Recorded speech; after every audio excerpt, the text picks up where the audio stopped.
Proactive thought expresses attributes of the Creator, God. Love, compassion, understanding, tolerance, and patience. Under certain circumstances, proactive thought may seem difficult. And it is especially at these times that when it is most important to think proactively. Thinking has a fight back attitude. It tends to argue against a situation and is usually insensitive. Reactive thoughts evoke chaos, confusion, hatred, and negative energies in the enemy. Learn to be proactive instead of reactive. Proactive thoughts are thoughts of cause and invite constructive, creative, and supportive cosmic energies. Under all circumstances, we must remember that we get what we give. Whatever thoughts, ideas, and beliefs we put into the creative mind, the law of thought will then return the idea back to us in demonstration. There are always apparent exceptions. A highly devoted individual who has been divinely empowered to do a certain work may evoke feelings of hatred and also reactions that cause the devotee much trouble from those who do not understand this work and those who cannot see or refuse to accept the constructive and beautiful end results. Devotees must perceive any reaction they receive as impersonal, even though the reaction seems to be focused on them. The reaction comes about because they represent an idea, and the idea creates a certain effect. And a thought or idea results from the impulse of an emotion, is a response to a particular desire. This motivating energy activates the mind and might be positive or negative, selfish or unselfish. Affirm that all your motivating desires originate from positive, constructive, and selfless intentions.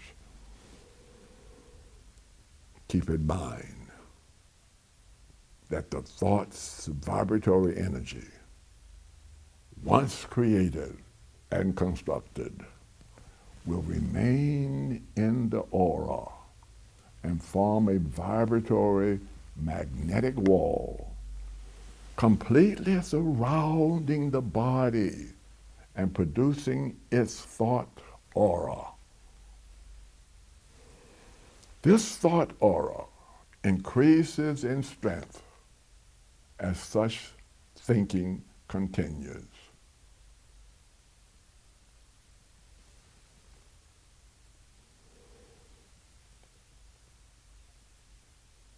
Growing and growing until it increases its own reality. Negative, creative thought energy has the potential of becoming more powerful than its creator.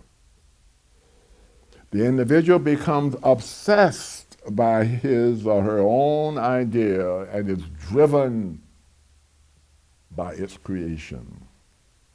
One can glean from the law that spiritual, loving thoughts of harmony and peace and cosmic guidance can fortify, support, and protect the student of the associated group. Creators of thought vibrations, regardless of whether these thoughts remain in the aura or radiate outward, become involved in the law of karma.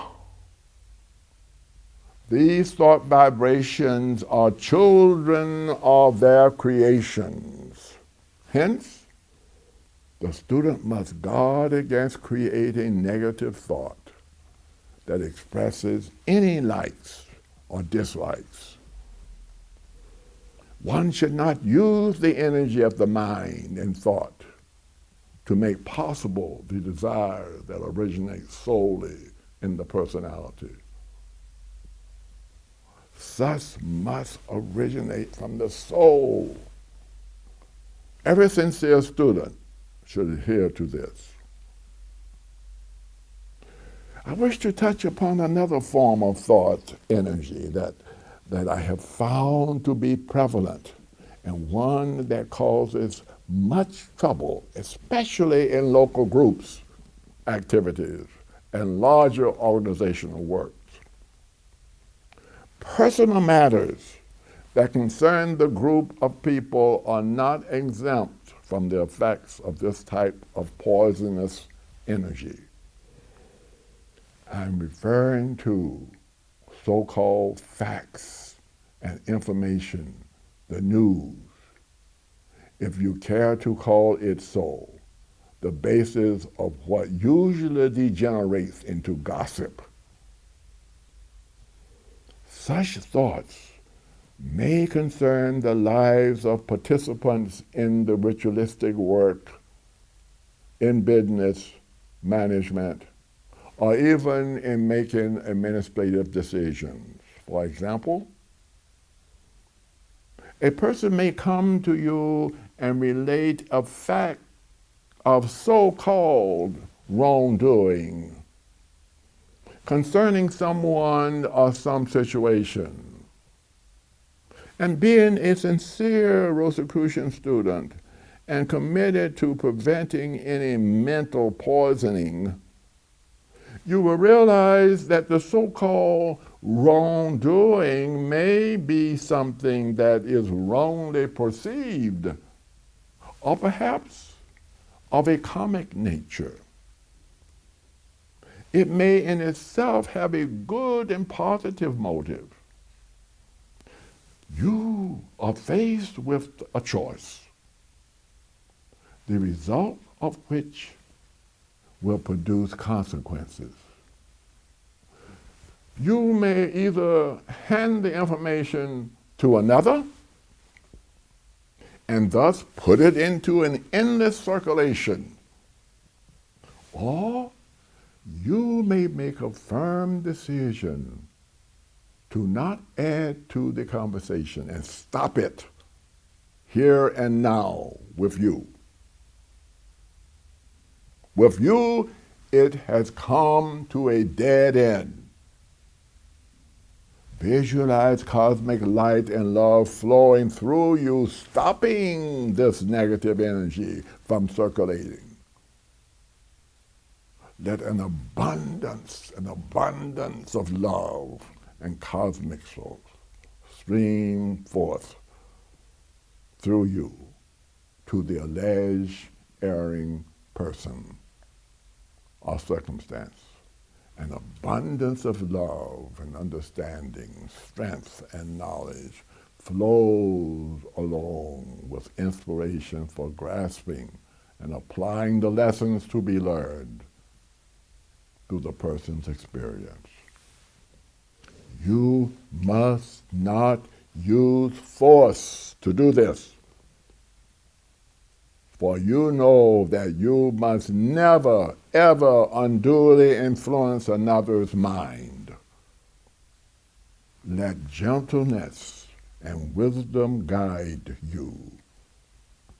Gossip and destructive words can be broken into pieces by the power of a counter thought of unconditional love, of peace and harmony. Do so with a gentle stream of warm compassion. To carry out successfully requires discipline and dedication to the soul and to the master within. Petition to be free of any ancient habit that you have carried from one incarnation to another. Be determined to clean your slate. Stop the process now. Your plan is eternal. The masters have taught that strong negative thought vibrations act as a boomerang, returning their energies to the sender with increased velocity. Likewise, strong thoughts of hate and resentment can return charged with the energy of the hated person unless they are neutralized by strong thoughts of light and love and of forgiveness. Take care not to permit your mind to transmit to another person facts or untruths of a negative nature that may have originated in the resentful, emotional, or undisciplined mental nature of another person. Your choice is between vitalizing the information received or arresting it. The thoughtful and spiritually oriented person will arrest it with cosmic support of the true union.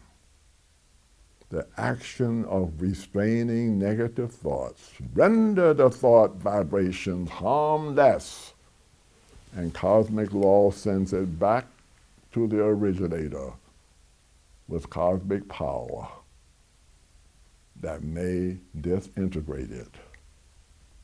In returning it harmlessly to the sender, the emphasis is on harmlessly. How can a sincere student progress along the path of evolution and guard against unwanted experiences? How may we correctly build a strong, positive, and loving mental aura to surround and sustain ourselves? How might we increase our mental and spiritual contact with the soul and with the souls of our fellow human beings? The first step is to understand the meaning of harmlessness and to commit to its practice, applying harmlessness in thought, motive, feeling, speech, and action. Make the commitment to yourself and to your soul to lose any addiction or craving for careless, critical words of any sort. Make the determination not to attack anyone with criticism, however disguised.